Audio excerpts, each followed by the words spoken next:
नमस्कार मित्रों, GK by विश्लेषण चैनल पर आपका स्वागत है।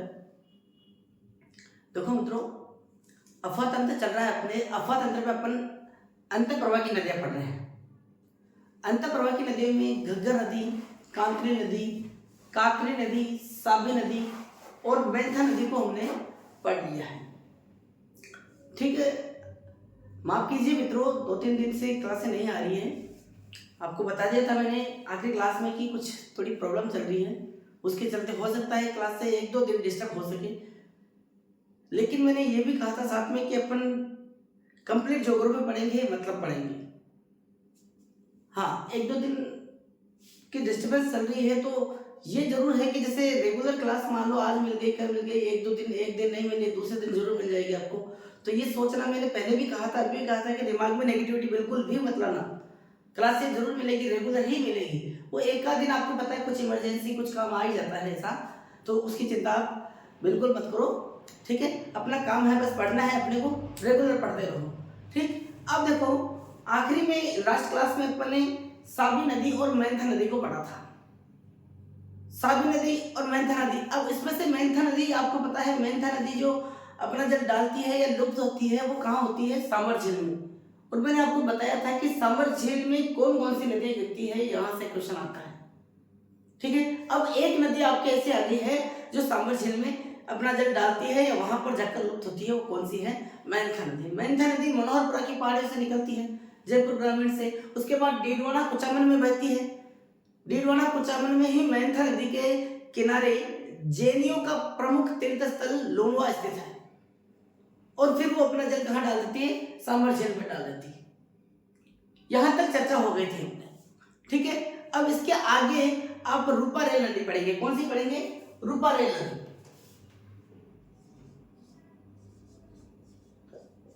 रूपा रेल नदियां, ये नदियों का जो टॉपिक है, इसमें 3 प्रकार की नदियां अपने को पढ़नी है। अंत प्रवाह की नदी, अरब सागर में गिरने वाली नदियां और बंगाल की खाड़ी में गिरने वाली नदियां। अंत प्रवाह की नदियों का जो टॉपिक है ये आज समाप्त हो ही जाएगा आपका। ठीक, लेकिन इससे पहले आप सपोर्ट अभी तक भी नहीं कर रहे हो।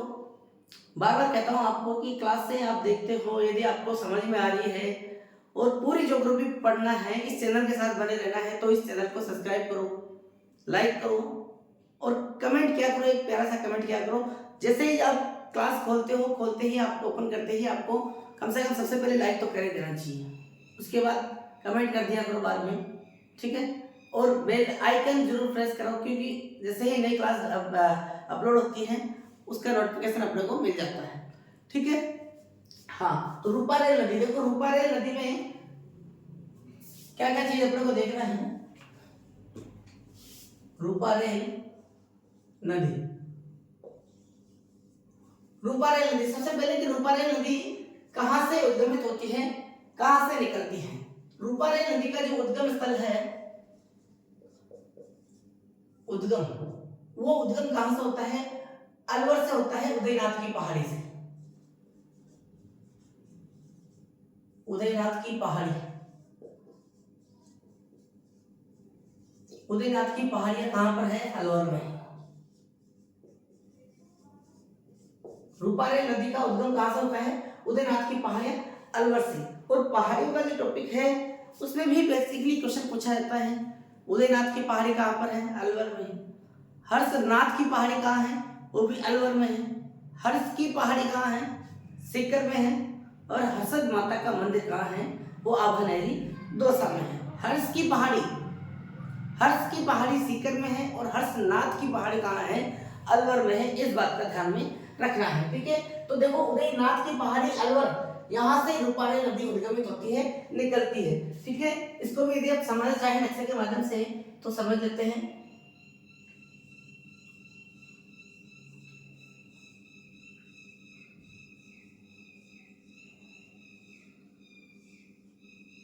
जैसे ये फॉर्मेट है अपना राजस्थान के मैप का,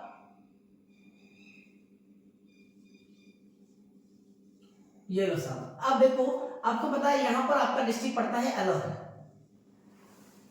ठीक है, अलवर। इसके बाद में एक नया जिला बना है दीग, और उसके बाद में फिर एक और जिला है आपका भरतपुर। ठीक, यहां पर फिर आपका धौलपुर जिला आ जाता है। थोड़ा सा मैं और बड़ा बना देता हूँ इनको, ताकि आपको समझ सके आराम से और स्पष्ट रूप से दिख सके। हाँ, जैसे ये आपका अलवर, दीघ, और ये आपका भरतपुर। हाँ, अब ये जो अलवर जिला है, इस अलवर जिले में ही आपकी कौन सी पहाड़ियां हैं? उदयनाथ की पहाड़ियां हैं। यहाँ पर उदयनाथ की पहाड़ियां हैं इस तरह से, और यहाँ से आपकी नदी निकलती है। कौन सी नदी? रूपारेल नदी। रूपारेल नदी उदयनाथ की पहाड़ी अलवर से निकलती है, अलवर में बहती है, उसके बाद डीग में बहती है, उसके बाद भरतपुर में आ जाती है, और भरतपुर में एक स्थान है कुशलपुर। कुशलपुर में आकर लुप्त हो जाती है। भरतपुर में कौन सा स्थान है? कुशलपुर। कुशलपुर में ही आकर क्या हो जाती है? लुप्त हो जाती है। ठीक है, ये जिला आपका कौन सा है? अलवर है। अलवर, ये है आपका डीग, और ये है आपका भरतपुर जिला। अलवर, डीग और भरतपुर। यहाँ पर जो पहाड़ियां हैं, ये पहाड़ियां हैं उदयनाथ की पहाड़ियां।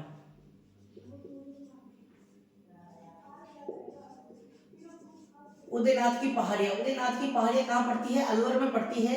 उदयनाथ की पहाड़ियां, अलवर से यह नदी उद्गमित होती है, निकलती है, और राजस्थान के कितने जिलों में प्रवाहित होती है? 3 जिलों में बहती है, अलवर, डीग और भरतपुर। भरतपुर में यहाँ पर स्थान पड़ता है कुशलपुर। भरतपुर का कौन सा स्थान पड़ता है? कुशलपुर।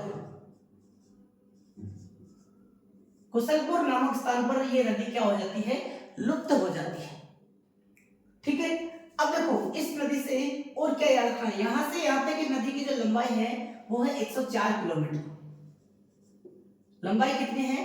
104 किलोमीटर। इस नदी पर डीग में एक बांध बना हुआ है, और उस बांध का नाम है सीकरी बांध। डीग जिले में कौन सा बांध बना हुआ है? सीकरी बांध।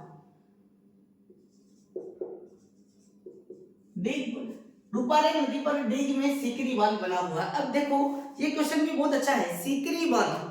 और एक पिछली क्लास में हमने सावी नदी में पढ़ा था जोधपुरा सभ्यता स्थल। जोधपुरा सभ्यता स्थल कहां पर है, और उसमें जिला पूछा जाएगा, तो अपने को याद रखना है कि जोधपुरा सभ्यता स्थल जोधपुर में नहीं है। कहां है वो? वर्तमान में कोटपुतली में। ठीक है, और यहां पर सीकरी बांध, सीकरी बांध भी सीकर में नहीं है, वो कहां है? डीग में है।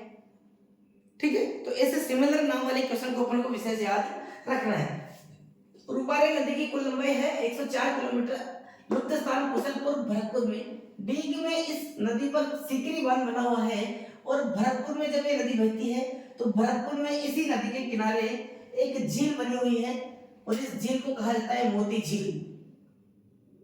भरतपुर में इस नदी के किनारे इस तरह से एक झील बनी हुई है, इस झील को कहा जाता है मोती झील। मोती झील, और जो मोती झील है वह भरतपुर की लाइफ लाइन कहलाती है। मोती झील कौन सी नदी के किनारे है? रूपारेल नदी के किनारे। कहां पर है? भरतपुर में है। और मोती झील को क्या कहा जाता है? भरतपुर की लाइफ लाइन या जीवन रेखा कहा जाता है। ठीक है, इसी रूपारेल नदी के किनारे भरतपुर में एक सभ्यता स्थल है, नौह सभ्यता स्थल। नौह सभ्यता स्थल। तो ये है इस रूपारेल नदी की विशेषता। देखो रूपारेल नदी का उद्गम उदयनाथ की पहाड़ी अलवर से होता है। राजस्थान के कितने जिलों में बहती है? 3 जिलों में, अलवर, अलवर, डीग और भरतपुर। अलवर, डीग और भरतपुर। ठीक है, ये डीग नया जिला बना है अभी भरतपुर से अलग करके।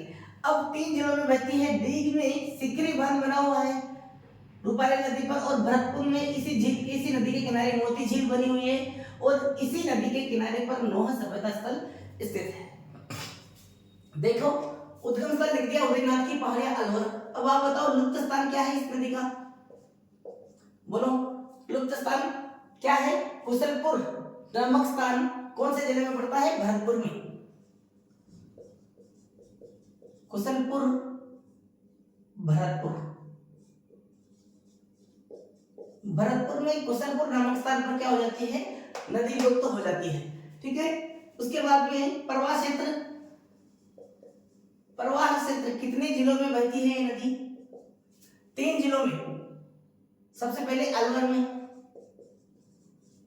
अलवर के बाद दीघ, और दीघ के बाद में भरतपुर में बहती है।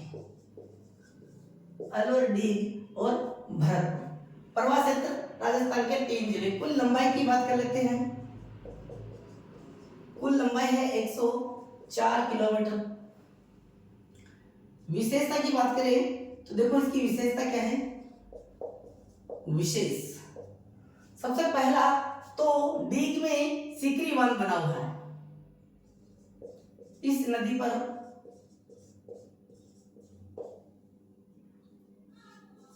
दीघ में सीकरी बांध बना हुआ है।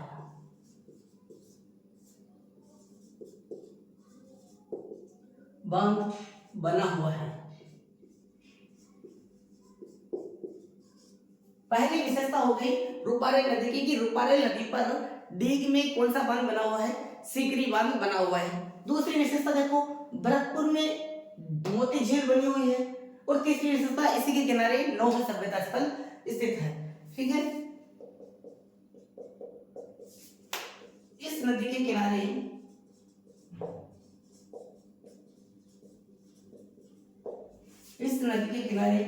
भरतपुर में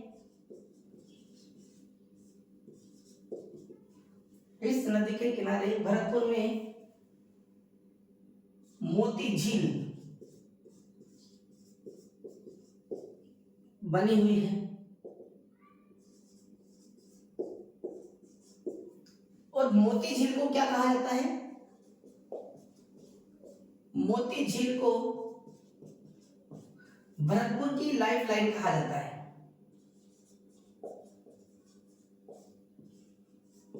भरतपुर की लाइफ लाइन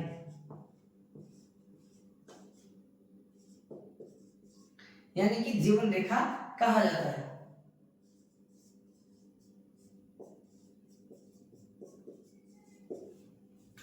और तीसरी और अंतिम विशेषता है इस नदी की, इस नदी के किनारे भरतपुर में कौन सा सभ्यता स्थल है? नौहर सभ्यता स्थल। नौहर सभ्यता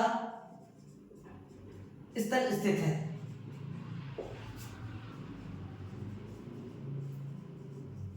इस नदी के किनारे भरतपुर में नौहर सभ्यता स्थल स्थित है। यह है आपकी रूपारेल नदी। अब रूपारेल नदी के बाद में अगली आपकी जो नदी है वो है रूपनगढ़ नदी। ठीक, हो जाए एक स्क्रीनशॉट।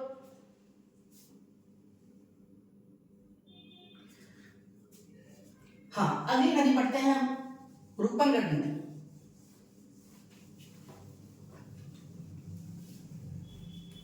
अंतर प्रवाह की नदी आपको पता है सर्वाधिक अपने राजस्थान में ही पाई जाती है। और राजस्थान में भी सर्वाधिक अंतर प्रवाह की नदियां रेगिस्तान में पाई जाती है। ठीक है, तो ये जो अंतर प्रवाह की नदियां हैं बहुत ही इंपॉर्टेंट है। कितने ही बार बहुत सारे यहाँ से क्वेश्चन बनते हैं अलग अलग जगहों से। कौन कौन से क्वेश्चन बनते हैं उसकी चर्चाएं हम करते ही करते हैं। ठीक है, अगली नदी पढ़ते हैं रूपनगढ़ नदी।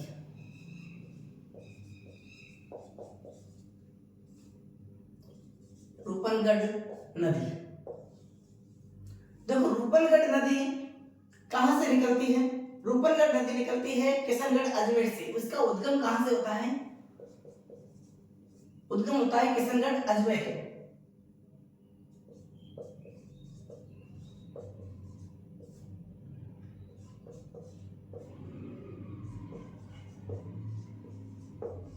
किशनगढ़ अजमेर से रूपनगढ़ नदी निकलती है, उद्गमित होती है। और लुप्त कहाँ होती है?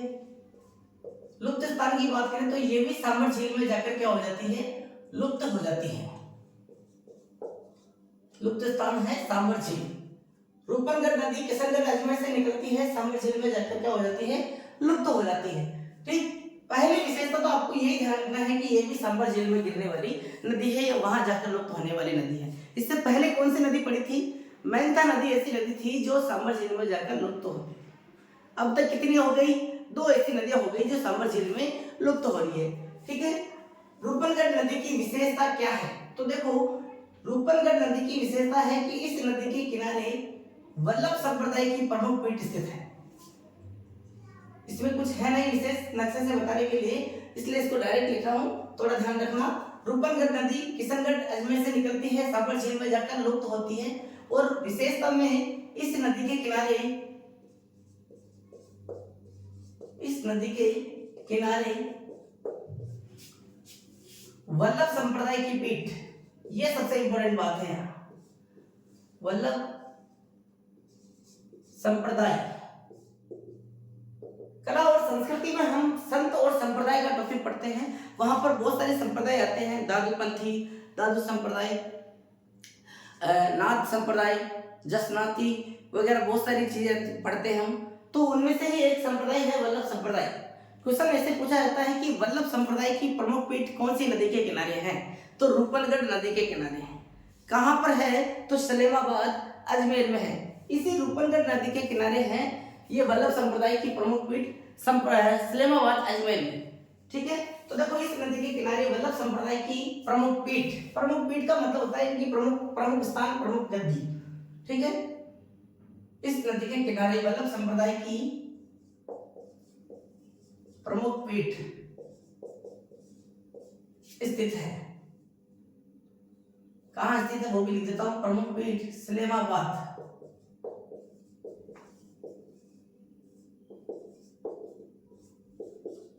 स्थित है। इस नदी की विशेषता बस इतनी सी है, ये हो गई रूपनगढ़ नदी। रूपनगढ़ नदी किशनगढ़ अजमेर से निकलती है, साबर झील में जाकर लुप्त हो जाती है और इसी के किनारे क्या है? वल्लभ संप्रदाय की प्रमुख पीठ स्थित है। अगली आपकी नदी कौन सी है?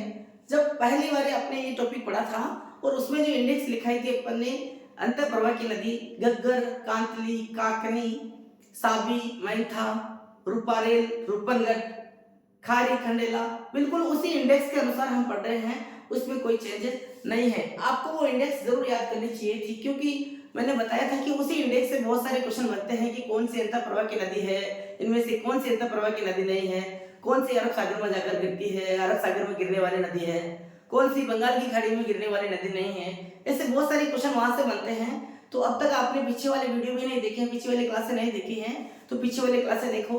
सीक्वेंस से हमने ये प्रत्येक क्लास से सीक्वेंस से डाल रखी है। देखो राजस्थान की संपूर्ण ज्योग्राफी इस चैनल के माध्यम से हम पढ़ने वाले हैं और एक एक क्लास क्रम से डली हुई है, प्रत्येक क्लास पर नंबरिंग भी हुई है, जिससे आप क्या है कंफ्यूज नहीं हो किस टॉपिक की कौन सी क्लास है। जो क्लास आप पढ़ना चाहो वो आपको वहां पर मौजूद मिल जाएगी। ठीक है, इसी तरह से हम धीरे धीरे आगे बढ़ते हुए राजस्थान की संपूर्ण ज्योग्राफी को कवर करेंगे। ठीक, बस आपका साथ चाहिए, आपका सपोर्ट चाहिए, तो वो आप करोगे निश्चित रूप से, मेरे को विश्वास है। ठीक है, अब अगली नदी पढ़ते हैं। आगे की जो आपकी नदी है रूपनगढ़ के बाद में खारी और उसके बाद में खंडेला। हाँ, बस खारी नदी में और खंडेला नदी में विशेष कुछ भी नहीं है, इतना सा ध्यान रखना है कि ये अंतःप्रवाह की नदी है। नेक्स्ट है आपकी खारी नदी,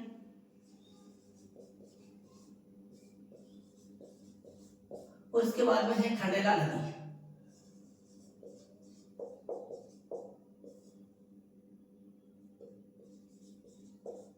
हाँ, एक चीज का ध्यान रखना है, ये जो खारी नदी आप पढ़ रहे हो ये तो हालांकि अंतःप्रवाह की नदी है, लेकिन मेरे बहुत सारे साथी जब इस क्लास को देखेंगे तो एक बार तो वो सोचेंगे कि यार ये खारी नदी वहां सब गलत लिखा है। नहीं बेटा, गलत कभी कोई भी टीचर कभी गलत लिखने की कोशिश करता भी नहीं है, कोई बताने की कोशिश भी नहीं करता। ठीक है, देखो खारी जो नदी है, राजस्थान में 2-3 खारी नदियां हैं।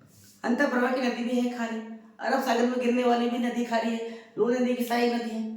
ठीक है, और उधर बंगाल की खाड़ी में गिरने वाली भी एक नदी खारी नदी के नाम से जानी जाती है। मतलब यूं है कि राजस्थान में खारी नाम की 2-3 नदियां हैं। ठीक है, जो हम अलग अलग जगह पर पढ़ते हैं। क्लियर है? ठीक सर, चलते हैं आगे। खारी नदी में क्या चीज याद रखना है? सबसे पहले खारी नदी का उद्गम क्या है? तो खारी नदी का उद्गम होता है अजमेर से। कहां से होता है? अजमेर से खारी नदी का उद्गम होता है, यहां से निकलती है। और इसका लुप्त स्थान की बात करें, यही चीज इंपॉर्टेंट है, इसीलिए इस नदी को पढ़ना पड़ता है और पढ़ाया जाता है। लुप्त स्थान है साबर झील। ये तीसरी ऐसी नदी है जो साबर झील में गिरती है। सांबर झील में जाकर लुप्त होती है। कौन सी है? खारी नदी। कहां से निकलती है? अजमेर से। और कहां पर गिरती है, कहां पर जाकर लुप्त होती है? सांबर झील में लुप्त हो जाती है। ठीक, उसके बाद में आपकी अगली नदी है खंडेला नदी। खंडेला नदी का उद्गम क्या है? खंडेला नदी का उद्गम है सीकर। सीकर से यह नदी निकलती है और लुप्त कहां पर होती है? तो यह नदी लुप्त होती है सांबर झील में, और कोई विशेषता नहीं है, इसीलिए इन नदियों को पढ़ा जाता है बस। क्योंकि कितने ही बार ये क्वेश्चन आ गया है कि निम्न में से ऐसी नदी कौन सी है जो सांबर झील में नहीं गिरती है। ऐसा क्वेश्चन बार बार रिपीट होता है, इसी के कारण मैं बार बार इस शब्द पर जोर दे रहा हूं कि सांबर झील में गिरने वाली नदियों को आपको ध्यान में रखना है। ठीक है, पहली होगी आपकी कौन सी नदी? मेंथा नदी। मेंथा के बाद में रूपनगढ़ नदी हो गई। रूपनगढ़ के बाद में खारी नदी हो गई, जिसको जो कहां पर लुप्त होती है? सांबर झील में लुप्त होती है। और उसके बाद खंडेला नदी हो गई, जो भी कहां पर लुप्त हो रही है? सांबर झील में लुप्त हो रही है। और पहली क्लास में आपने राजस्थान में कौन कौन से अफवाह तंत्र पाए जाते हैं वो चीज पढ़ी थी। ठीक, उसमें हमने पढ़ा था कि सांबर झील में कौन सा अफवाह तंत्र पाया जाता है। सांबर झील में बनने वाले अफवाह तंत्र को अभिकेंद्रित अफवाह तंत्र कहा जाता है। पर्वत पदीय क्षेत्रों में वृक्षाकार अफवाह तंत्र पाया जाता है। पठारी क्षेत्रों में आयताकार या जालीनुमा अफवाह तंत्र पाया जाता है। और रेगिस्तान में रेखीय अफवाह तंत्र पाया जाता है। अजमेर में और उदयपुर में अन्य अफवाह तंत्र पाया जाता है। इन चीजों की चर्चा हमने पिछली क्लास में कर ली है। ठीक है, तो देखो अब सांबर झील में ये 4 नदियां गिरती है। कौन कौन सी नदियां गिरती हैं इसको भी मैं यहाँ पर दर्शा देता हूँ एक मैप के माध्यम से। जैसे ये आपकी कौन सी है? सांबर झील।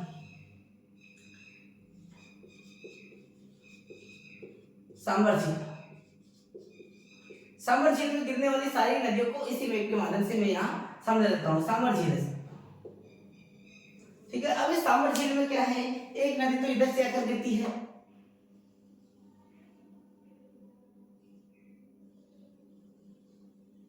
इस तरह से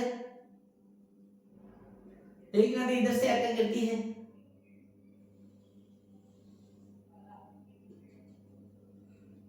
ऐसे एक इधर से आती है,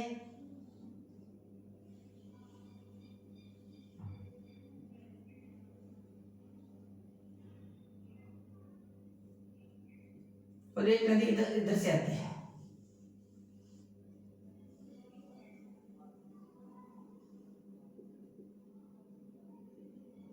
इस तरह से इसमें ये 4 नदियां गिरती है। कौन कौन से 4 नदियां गिरती है नाम आपको याद होना चाहिए। एक तो आपकी हो गई मेंथा, एक हो गई आपकी खंडेला नदी, खंडेला, एक हो गई रूपनगढ़, रूपनगढ़, और एक हो गई आपकी खारी नदी। खारी, खंडेला, मेंथा और रूपनगढ़, ये 4 नदियां हैं जो कहां पर जाकर गिरती है? सांबर झील में गिरती है। ठीक, ये तेरा इतना सा ध्यान और रखना है कि मेंथा के स्थान पर हो सकता है नाम मेंढा भी आ जाए, मेंथा या मेंढा नदी। ठीक है, इस तरह से बहुत सारे विद्वान मेंथा को और मेंढा को अलग अलग मानते हैं, जबकि ये एक ही नदी है। अपने को इस बात का ध्यान में रखना है। अब क्वेश्चन आता है कि निम्न में से कौन सी नदी सांबर झील में नहीं गिरती है? और ऑप्शन दे रहे आपको मेंथा, रूपनगढ़, खारी और चौथा अगला है रूपारेल नदी नाम देते हैं। या फिर ऑप्शन दे दे वापिस सुनो ध्यान से, कौन सी ऐसी नदी है जो सांबर झील में नहीं गिरती है? ठीक, खंडेला, मेंथा, खारी और रूपारेल। तो याद रखना है रूपारेल नहीं गिरती है, रूपनगढ़ गिरती है। ठीक, और इस तरह का जो अफवाह तंत्र बनता है जिसमें चारों ओर से नदियां एक केंद्र पर आकर गिरती है, उसे अभिकेंद्रित अफवाह तंत्र कहा जाता है। जो हो जाए एक स्क्रीनशॉट। हाँ देखो, खारी नदी, खंडेला नदी हो गई, रूपनगढ़ और रूपारेल नदी हो गई। अब इसके बाद में आपकी 2-3 नदियां और बची हुई है, एक एक लाइन 2-2 लाइन की है, वो भी पढ़ लेते हैं। और इस अंधा प्रवाह की नदियों का जो चैप्टर है इसको फिनिश करते हैं। फिर तो उसके बाद में अगली क्लास में हम अरब सागर में गिरने वाली नदियों को देखेंगे।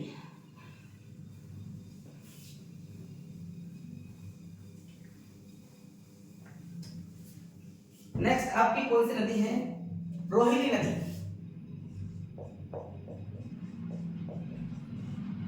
रोहिणी नदी, रोहिणी नदी और एक नदी है आपकी नेमड़ा नदी। दोनों ही अंतःप्रवाह की नदियां हैं। कौन कौन सी हैं? रोहिणी और नेमड़ा नदी अंतःप्रवाह की नदियां हैं। अब ये क्वेश्चन देखो, विशेष कोई बड़ी नदी नहीं है, एक नाले टाइप की नदी है, नाला ही मान सकते हैं हम। यहाँ से क्वेश्चन कब से आने लगा है? लगभग 2008-9 से क्वेश्चन आने लगा है। 2008-9-10 के बाद में यहाँ से क्वेश्चन आने लगे हैं। उसका कारण क्या है कि इन दोनों ही नदियों के कारण बाड़मेर में बाढ़ आ गई थी। 2006-7 की बात है। 2006-7 में इन दोनों नदियों के कारण क्या आ गई थी? बाड़मेर में बाढ़ आ गई थी। और तभी से ये क्वेश्चन आने लगा है एग्जाम में कि कौन कौन सी नदियों के कारण बाड़मेर में बाढ़ आ गई थी। तो रोहिणी नदी और नेमड़ा नदी के कारण बाड़मेर में बाढ़ आ गई थी। कब आ गई थी? 2006 में आ गई थी। और बाड़मेर के कौन से स्थान पर? बाड़मेर के कवास नामक स्थान पर क्या आ गई थी? बाढ़ आ गई थी। ठीक है। रोहिणी नदी कहाँ की है? रोहिणी नदी है जैसलमेर की, जैसलमेर की। और नेमड़ा नदी कहाँ की है? यह नदी है बाड़मेर की, बाड़मेर की। इन दोनों ही नदियों के कारण क्या हो गया था? बाड़मेर की कवास नामक स्थान पर बाढ़ आ गई थी। रोहिणी नदी और नेमड़ा नदी, नेमड़ा है कहाँ की? बाड़मेर की, बाड़मेर की। इन दोनों की विशेषता क्या है? इन दोनों नदियों के कारण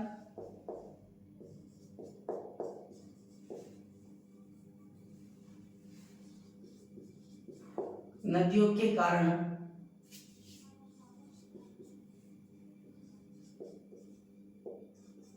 कारण बाड़मेर के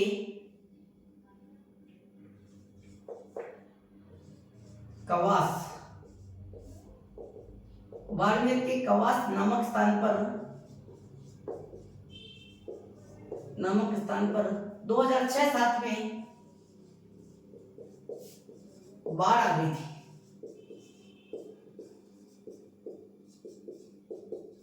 ये है मोटी मोटी इस नदी की विशेषता। रोहिणी नदी और नेमड़ा नदी दोनों ही, इन दोनों ही नदियों के कारण बाड़मेर के कवास नामक स्थान पर क्या आ गई थी? बाढ़ आ गई थी। और बाढ़ आने का कारण भी क्या था कि यहाँ पर कवास नामक स्थान पर क्या थी? जिप्सम की परत थी, जिप्सम की परत। और जिप्सम की परत के कारण यहाँ पर क्या आ गई थी? बाढ़ आ गई थी। देखो अपने को पता है जहाँ जिप्सम की परत होती है वहां पर क्या है? पानी जमीन के अंदर नहीं जा पाता है, वहां की जो भूमि है वो पानी को सोख नहीं पाती है। और इसी कारण से क्या आ गई थी? वहां पर बाढ़ आ गई थी। अब आप सोच रहे हो कि अरे जैसलमेर की, एक बाड़मेर की, फिर अलग अलग जिलों की नदियां हैं तो बाड़मेर में कैसे बाढ़ आ गई? तो देखो स्थिति कुछ ऐसी बनती है कि जैसे ये आपका जैसलमेर जिला है, ठीक, जैसलमेर के बाद में ये आपका बाड़मेर जिला है। ये आपका कौन सा जिला है? जैसलमेर। और ये आपका है बाड़मेर जिला। यहां से नदी निकलती है एक, और इस तरह से बहती है, और एक यहां से निकलती है बाड़मेर से। ठीक है, एक नदी निकलती है यहां से। कौन सी नदी निकलती है? रोहिणी नदी, जो जैसलमेर की है वो जैसलमेर से निकलेगी। ठीक है,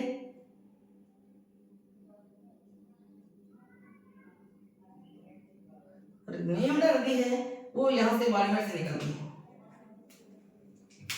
यहां से नेमड़ा नदी निकलती है। और इस तरह से ये बहती है। यहां पर आपका स्थान पड़ता है कवास। यहां पर कौन सा स्थान पड़ता है? कवास, कवास बाड़मेर में। ठीक, इस हिसाब से यहां पर क्या आ गई थी? बाढ़ आ गई थी। ठीक, ये जो रोहिणी नदी है ये कहां बहती है? जैसलमेर टू बाड़मेर बहती है। क्लियर है? ठीक, आगे आपकी आखिरी एक और नदी है जोजरी नदी, जो आप यही देख लेते हैं जोजरी। उसके बाद में सॉरी एक काकोली नदी भी है। सबसे पहले जोजरी नदी में आप एक ही चीज याद रखना है, जोजरी, नाम ध्यान रखना है। जोजरी नदी जोधपुर में है या जोधपुर की नदी मानी जाती है, लेकिन मोटी बात यह याद रखना है कि यह अंतःप्रवाह की एक नदी है। ठीक है, और जोजरी नदी के बाद में आखिरी जो आपकी नदी है वह है काकुंद नदी। अंतःप्रवाह की नदी है काकुंद नदी। ये नदी इंपॉर्टेंट है, काकुंद नदी। क्यों इंपॉर्टेंट है? देखो काकुंद नदी की विशेषता है कि यह बयाना भरतपुर में बहती है। कहां पर बहती है? बयाना भरतपुर में। और इस काकुंद नदी पर बयाना भरतपुर में एक बांध बना हुआ है जिसे कहा जाता है बंद बारेठा बांध। बंद बारेठा बांध कौन सी नदी पर बना हुआ है? काकुंद नदी पर बना हुआ है।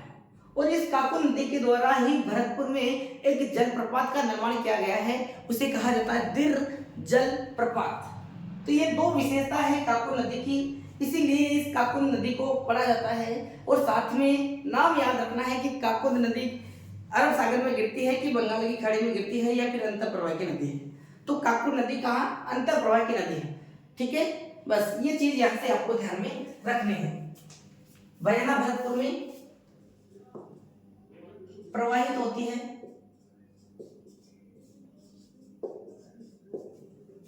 यह नदी, ध्यान रखना काकुंद नदी, डायरेक्ट ही लिख देता हूं मैं, काकुंद नदी बयाना भरतपुर में प्रवाहित होती है। और इस नदी पर भरतपुर में बंद बारेठा बांध बना हुआ है। बंद बारेठा बांध बना हुआ है।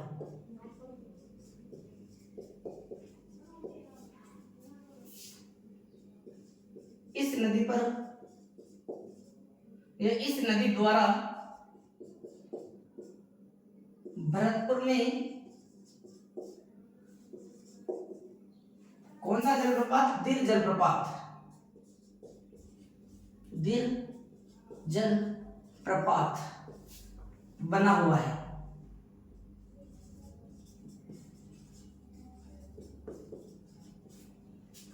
काकुंद नदी की क्या विशेषता है? काकुंद नदी भरतपुर में बहती है। भरतपुर में इस नदी पर बंद बारेठा बांध बना हुआ है और इस नदी के द्वारा भरतपुर में दिर जलप्रपात का निर्माण किया गया है। ये आपकी काकुंद नदी और ये अंतःप्रवाह की सभी नदियां हो गई हैं। स्क्रीनशॉट ले लो।